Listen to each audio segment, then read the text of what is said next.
Hello दोस्तों, नमस्कार। आपका स्वागत है आपके अपने चैनल हिंदी हब ऑफिशियल में। तो हम पढ़ रहे हैं दोस्तों गोदान, जिसके 14 भाग हमने पढ़ लिए हैं। पिछले भागों में हमने देखा कि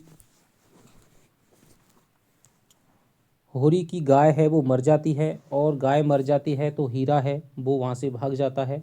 हीरा भाग जाता है, उसके बाद जो गोबर है झुनिया को लेकर के आता है, लेकिन डर के मारे खुद भाग जाता है। और झुनिया को धनिया और जो होरी है वो स्वीकार कर लेते हैं। गोबर कमाने की सोचता है और कमाने के लिए लखनऊ का अमीनाबाद बाजार में चला जाता है, जहाँ पर मिर्ज़ा खुर्शीद 6 आने की नौकरी पर उसे ले जाता है, पानी देता है। लेकिन अंत में मिर्ज़ा खुर्शीद कह देता है कि भाई मैं तुम्हें काम पर रख लूँगा। इस प्रकार के बाद में होरी है, होरी के पास में खाने को कुछ नहीं बचाता। अंत में पुनिया की सहायता से उसकी थोड़ी बहुत जो गाड़ी है चल निकलती है। वो भोला को ईख पेरने के बाद में रुपए देने की बात करता है, लेकिन दे नहीं पाता है। अंत में भोला आकर के और बातचीत करके कहता है कि भाई तुम्हारे पास कुछ नहीं है तो मैं तुम्हारे बैल खोल करके ले जाऊंगा, और बैलों को खोल करके ले जाता है। यहाँ तक हमने देखा। अब हम अगले पार्ट को पढ़ने वाले हैं। देखिए, मालती बाहर से तितली है, भीतर से मधुमक्खी। तो ये दोस्तों कथन किसका है? प्रेमचंद का स्वैगत कथन है, आरपीएस असिस्टेंट प्रोफेसर में आया हुआ है। उसके जीवन में हंसी ही हंसी नहीं है, केवल गुड़ खाकर कौन जी सकता है, और जिए भी तो वह कोई सुखी जीवन ना होगा। वह हंसती है इसलिए कि उसे इसके भी दाम मिलते हैं। उसका चहकना और चमकना इसलिए नहीं कि वह चहकने को ही जीवन समझती है, या उसने निजत्व को अपनी आंखों में इतना बढ़ा लिया है कि जो कुछ करे अपने लिए ही करे। नहीं, वह इसलिए चहकती है और विनोद करती है कि इससे उसके कर्तव्य का भार कुछ हल्का हो जाता है। उसके बाप उन विचित्र जीवों में थे जो केवल जवान की मदद से लाखों के वारे न्यारे करते थे। बड़े बड़े जमींदारों रईसों की जायदादें बिकवाना, उन्हें कर्ज दिलाना या उनके मुआमलों को अफसरों से मिलकर तय कर देना, यही उनका व्यवसाय था। दूसरे शब्दों में दलाल थे। इस वर्ग के लोग बड़े प्रतिभावान होते हैं। जिस काम से कुछ मिलने की आशा हो वह उठा लेंगे, और कुछ और किसी ना किसी तरह उसे निभा भी देंगे। किसी राजा की शादी किसी राजकुमारी से ठीक करवा दी, और 10-20 हज़ार उसी में मार लिए। यही दलाल जब छोटे छोटे सौदे करते हैं तो टाउट कहे जाते हैं, और हम उनसे घृणा करते हैं। बड़े बड़े काम करके वही टाउट राजाओं के साथ शिकार खेलता है और गवर्नरों की मेज पर चाय पीता है। मिस्टर कॉल उन्हीं भाग्यवानों में से थे। तो मिस्टर कॉल कौन था दोस्तों? ये मालती के पिता का नाम था। उनके 3 लड़कियां ही लड़कियां थीं। उनका विचार था कि तीनों को इंग्लैंड भेजकर शिक्षा के शिखर पर पहुंचा दें। अन्य बहुत से बड़े आदमियों की तरह उनका भी ख्याल था कि इंग्लैंड में शिक्षा पाकर आदमी कुछ और हो जाता है। शायद वहाँ की जलवायु में बुद्धि को तेज कर देने की कोई शक्ति है, मगर उनकी यह कामना 1/3 से ज़्यादा पूरी ना हुई। इसका मतलब क्या है कि 1/3 मतलब 3 में से केवल एक लड़की ही इंग्लैंड जाकर के शिक्षा प्राप्त कर पाई। उसका नाम था मालती। मालती इंग्लैंड में ही थी कि उन पर फालिज गिरा और बेकाम कर गया। फालिज फालिज कोई रोग है। अब बड़ी मुश्किल से 2 आदमियों के सहारे उठते बैठते थे। फालिज या लकवा मान लीजिए। जबान तो बिल्कुल बंद ही हो गई, और जब जबान ही बंद हो गई तो आमदनी भी बंद हो गई। जो कुछ थी जबान ही की कमाई थी। कुछ बचा रखने की उनकी आदत ना थी। अनियमित आय थी और अनियमित खर्च था। इसलिए इधर कई साल से बहुत तंगहाल हो रहे थे। सारा दायित्व मालती पर आ पड़ा। मालती के 400-500 रुपये में वह भोग विलास और ठाट बाट तो क्या निभता। हाँ, इतना था कि दोनों लड़कियों को शिक्षा होती जाती थी और भले मानसों की तरह जिंदगी बसर होती थी। मालती सुबह से पहर रात तक दौड़ती रहती थी। चाहती थी कि पिता सात्विकता के साथ रहें, लेकिन पिताजी को शराब कबाब का ऐसा चस्का पड़ा था, किसी तरह गलाना छोड़ता था। कहीं से कुछ ना मिलता तो एक महाजन से अपने बंगले पर प्रोनोट लिखकर 1000-2000 ले लेते थे। महाजन उनका पुराना मित्र था, जिसने उनकी बदौलत लेन देन से लाखों कमाए थे, और मुरब्बत के मारे कुछ ना बोलता था। उसके 25,000 चढ़ चुके थे और जब चाहता कुर्की करा सकता था, मगर मित्रता की लाज निभाता जाता था। आत्मसेवियों में जो निर्लजता आ जाती है वह कौल में भी थी। तकाजे हुआ करें, उन्हें परवाह ना थी। मालती उनके अपव्यय पर झुंझलाती रहती थी, लेकिन उनकी माता जो साक्षात देवी थीं और इस युग में भी पति की सेवा को नारी जीवन का मुख्य हेतु समझती थीं, उसे समझाती रहती थी, इसलिए गृह युद्ध न होने पाता था। संध्या हो गई थी, हवा में अभी तक गर्मी थी, आकाश में धुंध छाया हुआ था। मालती और उसके दोनों बहनें बंगले के सामने घास पर बैठी हुई थीं। पानी न पाने के कारण वहां की दूब जल गई थी और भीतर की मिट्टी निकल आई थी। मालती ने पूछा, माली क्या बिल्कुल पानी नहीं देता? मझली बहन सरोज, मझली बहन का नाम क्या है? सरोज। सरोज ने कहा, पड़ा पड़ा सोया करता है सूअर, जब कहो तो 20 बहाने निकालने लगता है। सरोज बीए में पढ़ती थी, दुबली सी, लंबी, पीली, रूखी, कटु। उसे किसी की कोई बात पसंद न आती थी, हमेशा ऐब निकालती रहती थी। डॉक्टरों की सलाह थी कि वह कोई परिश्रम ना करे और पहाड़ पर रहे, लेकिन घर की स्थिति ऐसी ना थी कि उसे पहाड़ पर भेजा जा सकता। सबसे छोटी वरदा को सरोज से इसलिए द्वेष था कि सारा घर सरोज को हाथों हाथ लिए रहता है। वह चाहती थी कि जिस बीमारी में इतना स्वाद है वह उसे ही क्यों नहीं हो जाती। गोरी सी, गर्वशील, स्वस्थ, चंचल आंखों वाली बालिका थी, जिसके मुख पर प्रतिभा की झलक थी। सरोज के सिवा उसे सारे संसार से सहानुभूति थी। सरोज के कथन का विरोध करना उसका स्वभाव था। बोली, दिन भर दादाजी बाजार भेजते रहते हैं, फुर्सत ही कहाँ पाता है, मरने को तो छुट्टी मिलती नहीं, पड़ा पड़ा सोएगा। तो देखिए, मिस्टर कौल की 3 बेटियां थीं। बड़ी बेटी का नाम मालती था, दूसरी बेटी का नाम सरोज था और तीसरी का नाम कौन था? वरदा था। वरदा को किससे चिढ़ थी? सरोज से चिढ़ थी। सरोज ने डांटा, दादाजी उसे कब बाजार भेजते हैं री झूठी कहीं की? रोज भेजते हैं, रोज। अभी तो आज ही भेजा था, कहो तो बुलाकर पूछवा दूं? पूछवाएगी? बुलाऊं? मालती डरी, दोनों गुथ जाएंगी तो बैठना मुश्किल कर देंगी। बात बदल कर बोली, अच्छा खैर होगा, आज डॉक्टर मेहता का तुम्हारे यहाँ भाषण हुआ था सरोज? सरोज ने नाक सिकोड़ कर कहा, हाँ हुआ तो था, लेकिन किसी ने पसंद नहीं किया। आप फरमाने लगे, संसार में स्त्रियों का क्षेत्र पुरुषों से बिल्कुल अलग है। स्त्रियों का पुरुषों के क्षेत्र में आना इस युग का कलंक है। सब लड़कियों ने तालियां और सीटियां बजानी शुरू कर दी। बेचारे लज्जित होकर बैठ गए। कुछ अजीब से आदमी मालूम होते हैं। आपने यहाँ तक कह डाला कि प्रेम केवल कवियों की कल्पना है, वास्तविक जीवन में इसका कहीं निशान नहीं। लेडी हक्कू ने उनका खूब मजाक उड़ाया। मालती ने कटाक्ष किया, लेडी हक्कू ने? इस विषय में वह भी कुछ बोलने का साहस रखती है? तुम्हें डॉक्टर साहब का भाषण आदि से अंत तक सुनना चाहिए था। उन्होंने दिल में लड़कियों को क्या समझा होगा। पूरा भाषण सुनने का सब्र किसे था? वह तो जैसे घाव पर नमक छिड़कते थे। फिर उन्हें बुलाया ही क्यों? आखिर उन्हें औरतों से कोई वैर तो है नहीं। जिस बात को हम सत्य समझते हैं उसी का तो प्रचार करते हैं। औरतों को खुश करने के लिए वह उनकी इसी कहने वालों में नहीं है। और फिर अभी यह कौन जानता है कि स्त्रियां जिस रास्ते पर चलना चाहती हैं वही सत्य है। बहुत संभव है आगे चलकर हमें अपनी धारणा बदलनी पड़े। उसने फ्रांस, जर्मनी और इटली की महिलाओं के जीवन आदर्श बताए और कहा, शीघ्र ही वीमेंस लीग की ओर से मेहता का भाषण होने वाला है। सरोज को कुतूहल हुआ, मगर आप भी तो कहती हैं कि स्त्रियों और पुरुषों के अधिकार समान होने चाहिए। अब भी कहती हूँ, लेकिन दूसरे पक्ष वाले क्या कहते हैं यह भी तो सुनना चाहिए। संभव है हम ही गलती पर हों। यह लीग इस नगर की नई संस्था है और मालती के उद्योग से खुली है। नगर की सभी शिक्षित महिलाएं उसमें शरीक हैं। मेहता के पहले भाषण ने महिलाओं में बड़ी हलचल मचा दी थी और लीग ने निश्चय किया था कि उनका खूब दंदा शिकन जवाब दिया जाए। मालती ही पर यह भार डाला गया। मालती कई दिन तक अपने पक्ष के समर्थन में युक्तियां और प्रमाण खोजती रही और भी कई देवियां अपने भाषण लिख रही थीं। उस दिन जब मेहता शाम को लीग के हॉल में पहुंचे तो जान पड़ता था हॉल फट जाएगा। उन्हें गर्व हुआ उनका भाषण सुनने के लिए इतना उत्साह है, और वह उत्साह केवल मुख पर और आंखों में ना था। आज सभी देवियां सोने और रेशम से लदी हुई थीं, मानो किसी बारात में आई हों।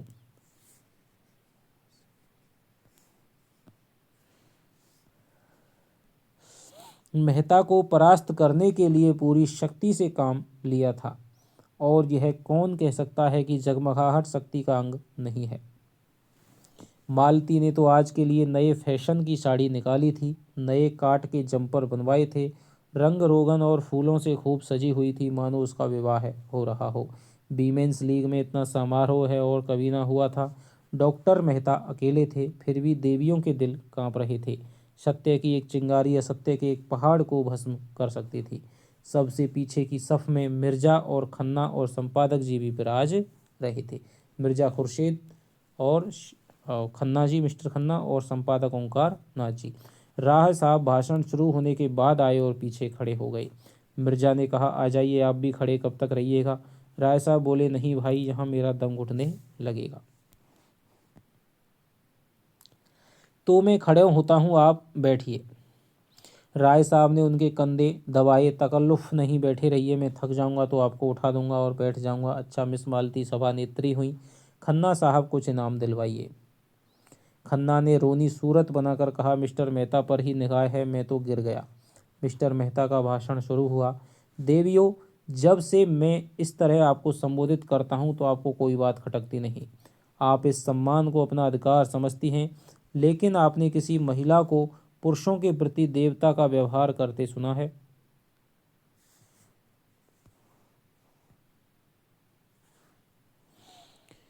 उसे आप देवता कहें तो वह समझेगा आप उसे बना रही हैं। आपके पास दान देने के लिए दया है, श्रद्धा है, त्याग है। पुरुष के पास दान के लिए क्या है? वह देवता नहीं, लेवता है। वह अधिकार के लिए हिंसा करता है, संग्राम करता है, कलह करता है। तालियां बजी। राय साहब ने कहा, औरतों को खुश करने का इसने इसने कितना अच्छा ढंग निकाला। बिजली संपादक को बुरा लगा। कोई नई बात नहीं, मैं कितनी ही बार यह भाव व्यक्त कर चुका हूँ।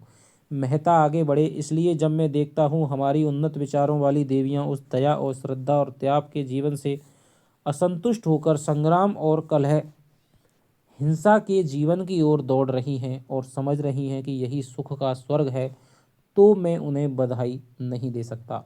मिसेज खन्ना ने मालती की ओर सगर्भ नेत्रों से देखा।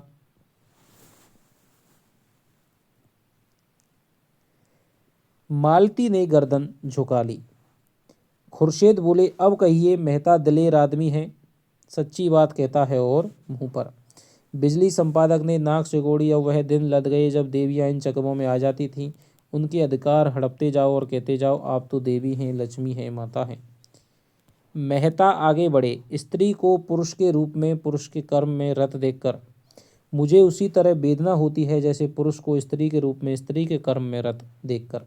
मुझे विश्वास है ऐसे पुरुषों को आप अपने विश्वास और प्रेम का पात्र नहीं समझती, और मैं आपको विश्वास दिलाता हूँ ऐसी स्त्री भी पुरुष के प्रेम और श्रद्धा का पात्र नहीं बन सकती। खन्ना के चेहरे पर दिल की खुशी चमक उठी। राय साहब ने चुटकी ली। आप बहुत खुश हैं खन्ना जी। खन्ना बोले, मालती मिलें तो पूछूं, अब कहिए। यानी कि मेहता ने कहा है कि भाई जो लड़कियां पुरुष के क्षेत्र में पदार्पण कर रही हैं, पुरुषों से होड़ कर रही हैं, अपनी सत्ता स्वयं बचाना चाहती है, तो ऐसी स्त्रियां भी पुरुषों के प्रेम और श्रद्धा की पात्र नहीं बन सकती हैं। यानी कि मालती है वो मिस्टर मेहता की श्रद्धा का, प्रेम का पात्र नहीं बन सकती है। इसलिए अब जो खन्ना जी हैं, जो कि मालती के प्रति अनुरक्त थे, वो क्या है, खुश हो गए हैं। खन्ना बोले, मालती मिले तो पूछूं, अब कहिए। मेहता आगे बढ़े। मैं प्राणियों के विकास में स्त्री के पद को पुरुषों के पद से श्रेष्ठ समझता हूँ, उसी तरह जैसे प्रेम और त्याग श्रद्धा को हिंसा और संग्राम और कलह से श्रेष्ठ समझता हूँ। अगर हमारी देवियाँ सृष्टि और पालन के देव मंदिर से हिंसा और कलह के दानव क्षेत्र में आना चाहती हैं, तो उससे समाज का कल्याण ना होगा। मैं इस विषय में दृढ़ हूँ। पुरुष ने अपने अभिमान में अपनी दानवी कीर्ति को अधिक महत्व दिया। वह अपने भाई का स्वत्व खींच छीन कर और उसका रक्त बहाकर समझने लगा उसने बहुत बड़ी विजय पाई। जिन शिशुओं को देवियों ने अपने रक्त से सृजा और पाला, उन्हें बम और मशीन गन और सहस्त्रों टैंकों का शिकार बनाकर वह अपने को विजेता समझता है। और जब हमारी ही माताएं उनके माथे पर केसर का तिलक लगाकर और उसे अपनी आशीषों का कवच पहनाकर हिंसा क्षेत्र में भेजती हैं, तो आश्चर्य है कि पुरुष ने विनाश को ही संसार के कल्याण की वस्तु समझा और उसकी हिंसा प्रवृत्ति दिन दिन बढ़ती गई। और आज हम देख रहे हैं कि यह दानवता प्रचंड होकर समस्त संसार को रौंदती, प्राणियों को कुचलती, हरी भरी खेतियों को जलाती, गुलजार बस्तियों को वीरान करती नजर आती है। देवियों, मैं आपसे पूछता हूँ, क्या आप इस दानव लीला में सहयोग देकर इस संग्राम क्षेत्र में उतर कर संसार का कल्याण करेंगी? मैं आपसे विनती करता हूँ, नाश करने वालों को अपना काम करने दीजिए, आप अपने धर्म का पालन किए जाइए। खन्ना बोले, मालती की तो गर्दन नहीं उठती। राय साहब ने इन विचारों का समर्थन किया। मेहता कहते तो यथार्थ ही है। बिजली संपादक बिगड़े मगर कोई नई बात तो नहीं कही। नारी आंदोलन के विरोधी इन्हीं ऊट पटांग बातों की शरण लिया करते हैं। मैं इसे मानता ही नहीं कि त्याग और प्रेम से संसार ने उन्नति की। संसार ने उन्नति की पौरुष से, पराक्रम से, बुद्धि बल से और तेज से। खुर्शीद ने कहा, अच्छा सुनने दीजिएगा या अपनी ही गाए जाइएगा। मेहता का भाषण जारी था। देवियों, मैं उन लोगों में से नहीं हूँ जो कहते हैं स्त्री और पुरुष में समान शक्तियाँ हैं, समान प्रवृत्तियाँ हैं, उनमें कोई विभिन्नता नहीं। इससे भयंकर असत्य की मैं कल्पना नहीं कर सकता। यह वह असत्य है जो युग युगांतर से संचित अनुभव को उसी तरह ढक लेना चाहता है जैसे बादल का एक टुकड़ा सूर्य को ढक लेता है। मैं आपको सचेत किए देता हूँ कि आप इस जाल में ना फंसें। स्त्री पुरुष से उतनी ही श्रेष्ठ है जितना प्रकाश अंधेरे से। मनुष्य के लिए क्षमा और त्याग और अहिंसा जीवन के उच्चतम आदर्श हैं। नारी इस आदर्श को प्राप्त कर चुकी है। पुरुष धर्म और अध्यात्म और ऋषियों का आश्रय लेकर उस लक्ष्य पर पहुंचने के लिए सदियों से जोर मार रहा है, पर सफल नहीं हो सका। मैं कहता हूं कि उसका सारा अध्यात्म योग एक तरफ, नारियों का त्याग एक तरफ। तो मेहता का भाषण आपको बहुत अच्छी तरह से पढ़ना है। इसमें से कोई भी कथन है वो उठा करके आपको दिया जा सकता है। तालियां बजी, हॉल हिल उठा। राय साहब ने गदगद होकर कहा, मेहता वही कहते हैं जो उनके दिल में है। ओंकारनाथ ने टीका की, लेकिन बातें सभी पुरानी हैं, सड़ी हुई। पुरानी बात भी आत्मबल के साथ कही जाती है तो नई हो जाती है। जो 1,000 रुपये हर महीने फटकार कर विलास में उड़ाता हो, उसमें आत्मबल जैसी वस्तु नहीं रह सकती। यह केवल पुराने विचार की नारियों पुरुषों को प्रसन्न करने के ढंग हैं। ये ओंकारनाथ जी कह रहे हैं। खन्ना ने मालती की ओर देखा, यह क्यों फूली जा रही है, इन्हें तो शर्माना चाहिए। खुर्शीद ने खन्ना को उकसाया, अब तुम भी एक तकरीर कर डालो खन्ना, नहीं मेहता तुम्हें उखाड़ फेंकेगा।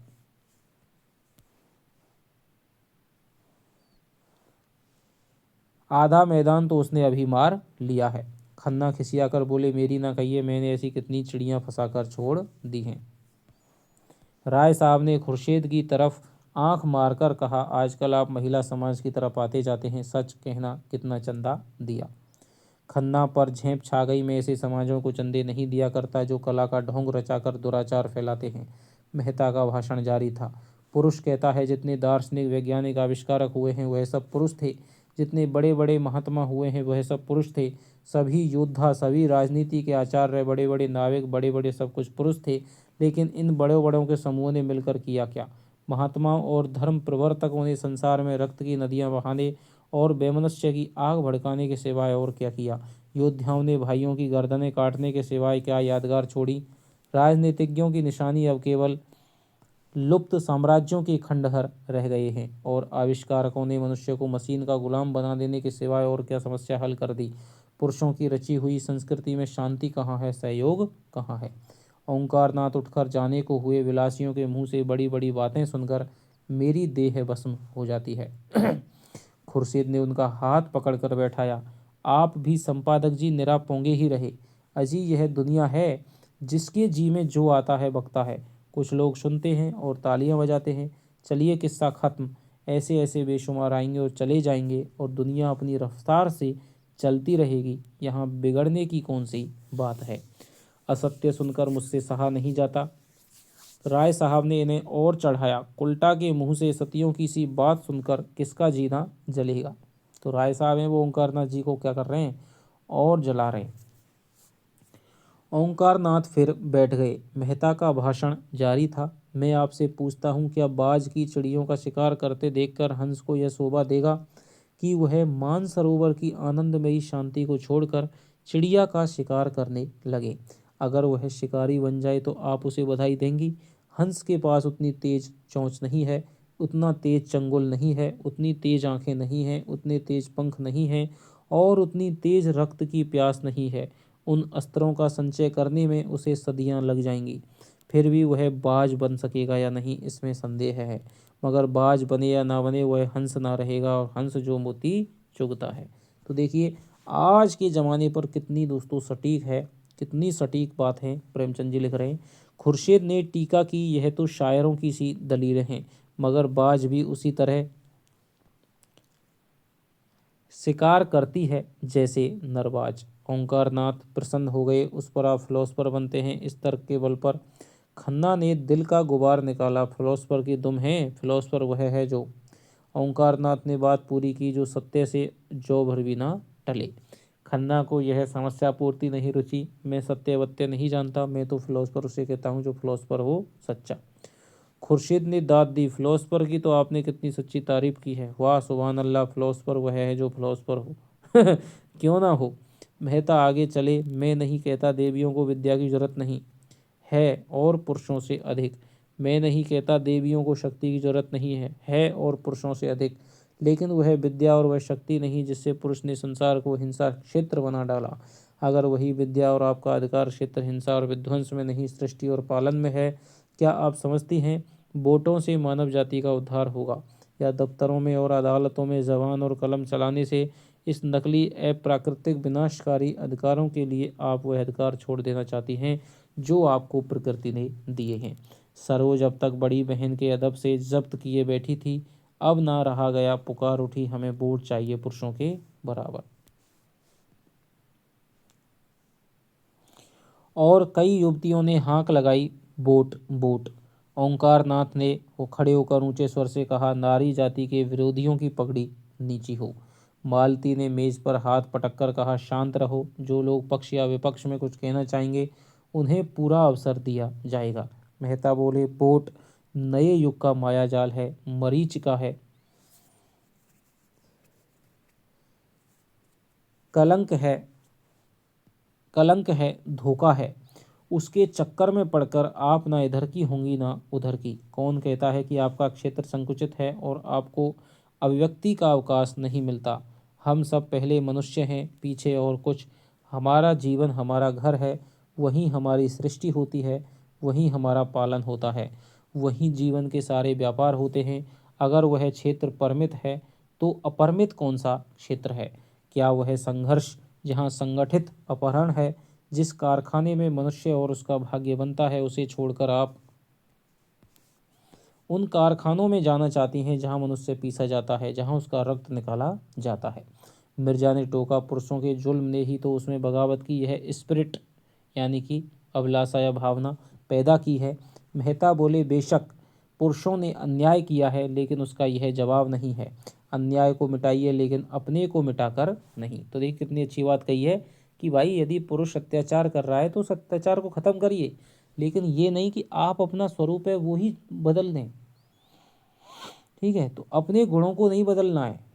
ये नहीं कि पापी को मिटाना है तो खुद उसके चक्कर में पापी हो जाओ, तो फिर क्या रहा? तुमने इधर इसको मिटाया तो तुम खुद पापी बन गए। हिंसा वाले को मिटाना है, खुद हिंसा कर दो। मालती बोली, नारियां इसलिए अधिकार चाहती हैं कि उनका सदुपयोग करें और पुरुषों को उनका दुरुपयोग करने से रोकें।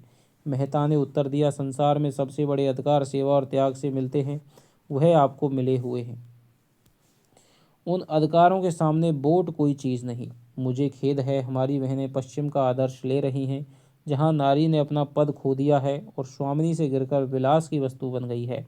पश्चिम की स्त्री स्वच्छंद होना चाहती है, इसलिए कि वह अधिक से अधिक विलास कर सके। हमारी माताओं का आदर्श कभी विलास नहीं रहा, उन्होंने केवल सेवा के अधिकार से सदैव गृहस्थी का संचालन किया है। पश्चिम में जो चीज़ें अच्छी हैं वह उनसे लीजिए। संस्कृति में सदैव आदान प्रदान होता आया है, लेकिन अंधी नकल तो मानसिक दुर्बलता का ही लक्षण है। पश्चिम की स्त्री आज गृह स्वामिनी नहीं रहना चाहती, भोग की विदग्ध लालसा ने उसे उच्छृंखल बना दिया है। वह अपनी लज्जा और गर्मा को, जो उसकी सबसे बड़ी विभूति थी, चंचलता और आमोद प्रमोद पर होम कर रही है। जब मैं वहाँ की सुशिक्षित बालिकाओं को अपने रूप का या भरी हुई गोल बाहों या अपनी नग्नता का प्रदर्शन करते देखता हूँ तो मुझे उन पर दया आती है। उनकी लालसाओं ने उन्हें इतना पराभूत कर दिया है कि वे अपनी लज्जा की भी रक्षा नहीं कर सकती। नारी की इससे अधिक और क्या अधोगति हो सकती है? राय साहब ने तालियां बजाईं, हॉल तालियों से गूंज उठा जैसे पटाखों की टट्टियां छूट रही हों। मिर्जा साहब ने संपादक जी से कहा, जवाब तो आपके पास भी ना होगा। संपादक जी ने विरक्त मन से कहा, सारे व्याख्यान में इन्होंने यही एक बात सत्य कही है। तब तो आप भी मेहता के मुरीद हुए? जी नहीं, अपने लोग किसी के मुरीद नहीं होते। मैं इसका जवाब ढूंढ निकालूंगा। और बिजली में देखिएगा, इसके माने यह है कि आप हक की तलाश नहीं करते, सिर्फ अपने पक्ष के लिए लड़ना चाहते हैं। राय साहब ने आड़े हाथों लिया, इसी पर आपको अपने सत्य प्रेम का अभिमान है। संपादक जी अविचल रहे, वकील का काम अपने मुवक्किल का हित देखना है, सत्य या असत्य का निराकरण नहीं। तो ये किसका कथन है? ओंकार नाथ जी का कथन है। तो यूँ कहिए आप औरतों के वकील हैं। मैं उन सभी लोगों का वकील हूँ जो निर्बल हैं, निस्सहाय हैं, पीड़ित हैं। बड़े बेहया हो यार, मेहता जी कह रहे थे। और यह पुरुषों का षड्यंत्र है, देवियों को ऊंचे शिखर से खींचकर अपने बराबर बनाने के लिए। उन पुरुषों का जो कायर हैं, जिनमें वैवाहिक जीवन का दायित्व संभालने की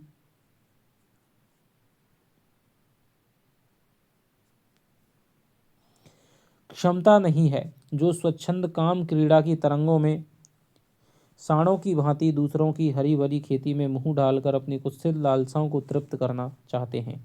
पश्चिम में इनका षड्यंत्र सफल हो गया और देवियां तितलियां बन गईं। मुझे यह कहते हुए शर्म आती है कि इस त्याग और तपस्या की भूमि भारत में भी कुछ वही हवा चलने लगी है। विशेषकर हमारी शिक्षित बहनों पर वह जादू बड़ी तेजी से चढ़ रहा है। वह गृहिणी का आदर्श त्याग कर तितलियों का रंग पकड़ रही है। सरोज उत्तेजित होकर बोली, हम पुरुषों से सलाह नहीं मांगती। अगर वह अपने बारे में स्वतंत्र है तो स्त्रियां भी अपने विषय में स्वतंत्र हैं। युवतियां अब विवाह को पेशा नहीं बनाना चाहती, वे केवल प्रेम के आधार पर विवाह करेंगी। जोर से तालियां बजीं, विशेषकर अगली पंक्तियों में जहां महिलाएं थीं। मेहता ने जवाब दिया, जिसे तुम प्रेम कहती हो वह धोखा है, उद्दीप्त लालसा का विकृत रूप, उसी तरह जैसे संन्यास केवल भीख मांगने का संस्कृत रूप है। यानी जो भी क्या है, भीख मांगने लग जाए तो वो क्या बन जाता है? सन्यासी बन जाता है। या जो सन्यासी बन जाता है वो भीख मांगने लग जाता है। वह भाई एक तो वैसे ही भीख मांगे तो वो भिखारी है, लेकिन आप कपड़े पहन करके संन्यास धारण करके क्या मांगिए? भीख मांगिए, तब आप भिखारी नहीं कहलाएंगे, तब आप सन्यासी कहलाएंगे। तो भीख मांगने का संस्कृत यानी सबसे बढ़िया सर्वोत्कृष्ट रूप क्या है? सन्यास है। वह प्रेम अगर वैवाहिक जीवन में कम है तो मुक्त विलास में बिल्कुल नहीं है। सच्चा आनंद, सच्ची शांति केवल सेवा व्रत में है। वही अधिकार का स्रोत है, वही शक्ति का उद्गम है। सेवा में ही वह सीमेंट है जो दंपत्ति को जीवन पर्यंत स्नेह और साहचर्य से जोड़े रख सकता है, जिस पर बड़े बड़े आघातों का भी कोई असर नहीं होता। जहाँ सेवा का अभाव है वहीं विवाह विच्छेद है। देखिए कितनी बड़ी बात कही है कि जहाँ पर यदि हम एक दूसरे की सेवा नहीं कर सकते हैं, सेवा का भाव नहीं है, तो वहाँ निश्चय ही क्या होगा दोस्तों? तलाक होगा। परित्याग है, अविश्वास है, और आपके ऊपर पुरुष जीवन की नौका का कर्णधार होने के कारण जिम्मेदारी ज़्यादा है।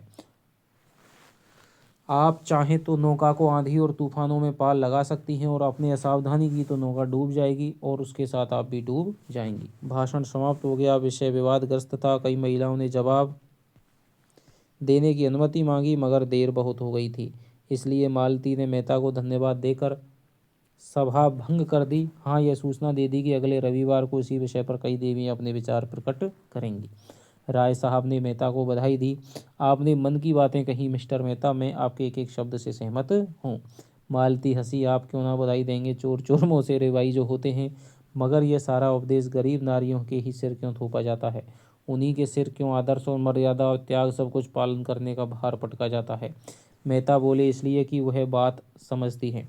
खन्ना ने मालती की ओर अपनी बड़ी बड़ी आंखों से देखकर मानो उनके मन की बात समझने की चेष्टा करते हुए कहा, डॉक्टर साहब के ये विचार मुझे तो कोई 100 साल पिछड़े हुए मालूम होते हैं। मालती ने कटु होकर पूछा, कौन से विचार? यही सेवा और कर्तव्य आदि। तो आपको ये विचार 100 साल पिछड़े हुए मालूम होते हैं? तो कृपा करके अपने ताजे विचार बताइए। दंपत्ति कैसे सुखी रह सकते हैं, इसका कोई ताज़ा नुस्खा आपके पास है? खन्ना खिसिया गई। बात कही मालती को खुश करने के लिए वह और तिनक उठी। बोली, यह नुस्खा तो मेहता साहब को मालूम होगा। डॉक्टर साहब ने तो बतला दिया, और आपके ख्याल में वह 100 साल पुराना है तो नया नुस्खा आपको बतलाना चाहिए। आपको ज्ञात नहीं कि दुनिया में ऐसी बहुत सी बातें हैं जो कभी पुरानी हो नहीं सकती। समाज में इस तरह की समस्याएं हमेशा उठती रहती हैं और हमेशा उठती रहेंगी। मिसेज खन्ना बरामदे में चली गई थी। मेहता ने उनके पास जाकर प्रणाम करते हुए पूछा, मेरे भाषण के बारे में आपकी क्या राय है? मिसेज खन्ना ने आंखें झुकाकर कहा, अच्छा था, बहुत अच्छा, मगर अभी आप अविवाहित हैं। अभी नारियां देवियां हैं, श्रेष्ठ हैं, कर्णधार हैं। विवाह कर लीजिए तो पूछूंगी अब नारियां क्या हैं। और विवाह आपको करना पड़ेगा, क्योंकि आप विवाह से मुंह चुराने वाले मर्दों को कायर कह चुके हैं। मेहता हंसे, उसी के लिए तो जमीन तैयार कर रहा हूँ। मिस मालती से जोड़ा भी अच्छा है, शर्त यही कि वह कुछ दिन। मिस कामनी खन्ना कहती है, भाई मिस मालती से क्या है, जोड़ा भी अच्छा है, शर्त यही कि वह कुछ दिन आपके चरणों में बैठकर आपसे नारी धर्म सीखे। वही स्वार्थी पुरुषों की बात। आपने पुरुष कर्तव्य सीख लिया है, यही सोच रहा हूँ किससे सीखूं। मिस्टर खन्ना आपको बहुत अच्छी तरह सिखा सकते हैं। मेहता ने कहा, मारा नहीं, मैं पुरुष कर्तव्य भी आप ही से सीखूंगा। अच्छी बात है, मुझी से सीखिए। पहली बात यही है कि भूल जाइए नारियां श्रेष्ठ हैं और सारी जिम्मेदारी उसी पर है। श्रेष्ठ पुरुष है और उस पर गृहस्थी का सारा भार है। नारी में सेवा और संयम और कर्तव्य सब कुछ वही पैदा कर सकता है। देखिए क्या कह रही हैं कि नारी में सेवा, संयम और कर्तव्य सब कुछ वही पैदा कर सकता है। अगर उसमें इन बातों का अभाव रहेगा, नारियों में आज जो यह विद्रोह है, इसका कारण पुरुषों का इन गुणों से शून्य हो जाना है। तो कितनी देखिए बड़ी बात कही है।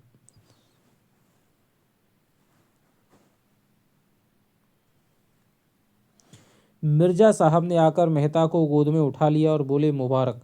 मेहता ने प्रश्न की आंखों से देखा, आपको मेरी तकरीर पसंद आई? तकरीर तो खैर जैसी थी वैसी थी, मगर कामयाब खूब रही। आपने परी को शीशे में उतार लिया। आपने अपनी तकरीर सराही है कि जिसने आज तक किसी को मुंह नहीं लगाया वह आपका कलमा पढ़ रही है। मिसेज खन्ना दबी जबान से बोली, जब नशा ठहर जाए तो कहिए।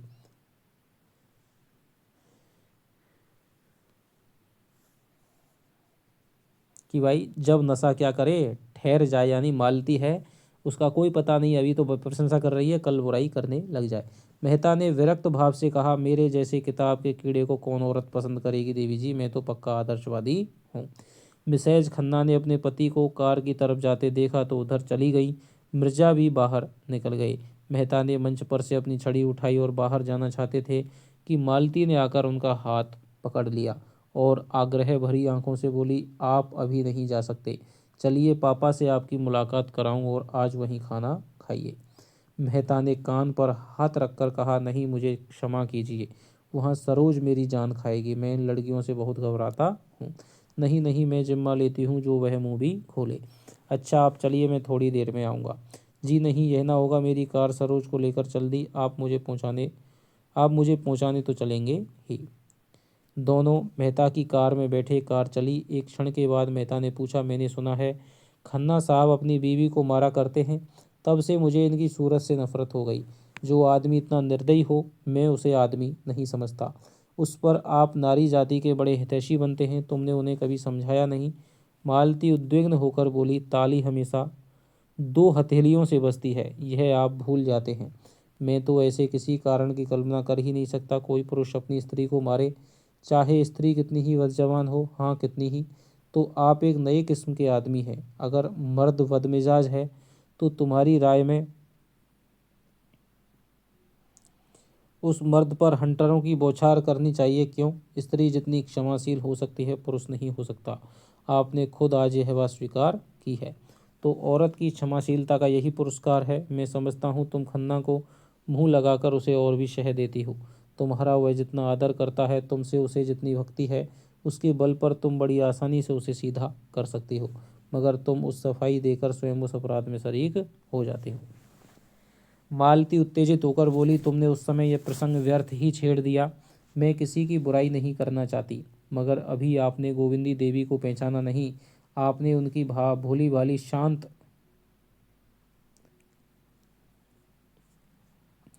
मुद्रा देखकर समझ लिया कि वह देवी है। मैं उन्हें इतना ऊंचा स्थान नहीं देना चाहती। उन्होंने मुझे बदनाम करने का जितना प्रयत्न किया है, मुझ पर जैसे जैसे आघात किए हैं, वह बयान करूं तो आप दंग रह जाएंगे और तब आपको मानना पड़ेगा कि ऐसी औरत के साथ यही व्यवहार होना चाहिए। आखिर उन्हें आपसे इतना द्वेष है, इसका कोई कारण तो होगा। कारण उनसे पूछिए, मुझे किसी के दिल का क्या हाल मालूम। उनसे बिना पूछे भी अनुमान किया जा सकता है, और वह यह है कि अगर कोई पुरुष मेरे और मेरी स्त्री के बीच में आने का साहस करे तो मैं उसे गोली मार दूंगा, और उसे न मार सकूंगा तो अपनी छाती में मार लूँगा। इसी तरह अगर मैं किसी स्त्री को अपनी स्त्री के बीच में लाना चाहूँ तो मेरी पत्नी को भी अधिकार है कि वह जो चाहे करे। इस विषय में मैं कोई समझौता नहीं कर सकता। यह वैज्ञानिक मनोवृत्ति है जो हमने अपने बनेले पूर्वजों से पाई है, और आजकल कुछ लोग इसे असभ्य असामाजिक व्यवहार कहेंगे, लेकिन मैं अभी तक उस मनोवृत्ति पर विजय नहीं पा सकता और न पाना चाहता हूँ। इस विषय में मैं कानून की परवाह नहीं करता। मेरे घर में मेरा कानून है। मालती ने तीव्र स्वर में पूछा, लेकिन आपने यह अनुमान कैसे कर लिया कि मैं आपके शब्दों में खन्ना और गोविंदी के बीच आना चाहती हूँ? आप ऐसा अनुमान करके मेरा अपमान कर रहे हैं। मैं खन्ना को अपनी जूतियों की नोक के बराबर भी नहीं समझती। मेहता ने अविश्वास भरे स्वर में कहा, यह आप दिल से नहीं कह रही हैं मिस मालती। क्या आप सारी दुनिया को बेवकूफ़ समझती हैं? जो बात सभी समझ रहे हैं, अगर वही बात मिसेज खन्ना भी समझें तो मैं उन्हें दोष नहीं दे सकता। मालती ने तिनक कर कहा, दुनिया को दूसरों को बदनाम करने में मज़ा आता है, यह उसका स्वभाव है। मैं उसका स्वभाव कैसे बदल दूं? लेकिन यह व्यर्थ का कलंक है। हाँ, मैं इतनी बेमुरब्बत नहीं हूँ कि खन्ना को अपने पास आते देखकर धुतकार देती। मेरा काम ही ऐसा है कि मुझे सभी का स्वागत सत्कार करना पड़ता है। अगर कोई इसका कुछ और अर्थ निकालता है तो वह मालती का गला भर्रा गया। उससे मुंह फेर कर रुमाल से आंसू पोंछे। फिर 1 मिनट बाद बोली, औरों के साथ तुम भी मुझे इसका दुख है। मुझे तुमसे ऐसी आशा ना थी। फिर कदाचित उसने अपनी दुर्बलता पर खेद हुआ। वह प्रचंड होकर बोली, आपको मुझ पर आक्षेप करने का कोई अधिकार नहीं है। अगर आप भी उन्हीं मर्दों में हैं जो किसी स्त्री पुरुष को साथ देकर उंगली उठाए बिना नहीं रह सकते, तो शौक से उठाइए, मुझे रत्ती भर परवाह नहीं। अगर कोई स्त्री आपके पास बार बार किसी न किसी बहाने से आए, आपको देवता समझे, हर एक बात में आपसे सलाह ले, आपके चरणों के नीचे आंखें बिछाए, आपका इशारा पाते ही आग में कूद पड़ने को तैयार हो, तो मैं दावे से कह सकती हूँ आप उसकी उपेक्षा न करेंगे। अगर आप उसे ठुकरा सकते हैं तो आप मनुष्य नहीं हैं। उसके विरुद्ध आप कितने ही तर्क और प्रमाण लाकर रख दें, लेकिन मैं मानूंगी नहीं। मैं तो कहती हूँ, उपेक्षा तो दूर रही, ठुकराने की बात ही क्या, आप उस नारी के चरण धो धो कर पिएंगे, और बहुत दिन गुजरने से के पहले वह आपकी हृदयेश्वरी होगी। मैं आपसे हाथ जोड़ कर कहती हूँ, मेरे सामने खन्ना का कभी नाम ना लीजिएगा। मेहता ने इस ज्वाला में मानो हाथ सेकते हुए कहा, शर्त यही है कि मैं खन्ना को आपके साथ ना देखूं। मैं मानवता की हत्या नहीं कर सकती। वह आएंगे तो मैं उन्हें दुर्दराऊंगी नहीं। उनसे कहिए अपनी स्त्री के साथ सज्जनता से पेश आएं। मैं किसी के निजी मामले में दखल देना उचित नहीं समझती, ना मुझे इसका अधिकार है। मालती का बंगला आ गया। कार रुक गई। मालती उतर पड़ी और बिना हाथ मिलाए चली गई। वह यह भूल भी गई कि उसने मेहता को भोजन की दावत दी है। वह एकांत में जाकर खूब रोना चाहती है। गोविंदी ने पहले भी आघात किए हैं, पर आज उसने जो आघात किया है वह बहुत गहरा और बड़ा चौड़ा और बड़ा मर्मभेदी है। तो ये रहा दोस्तों आज का 15वां हमारा भाग। तो चलिए, आपसे मिलता हूँ अगली वीडियो में। कोई भी यदि समस्या हो तो आप कमेंट करके बताइएगा। तब तक के लिए दोस्तों, बाय बाय। जय हिंद, जय भारत।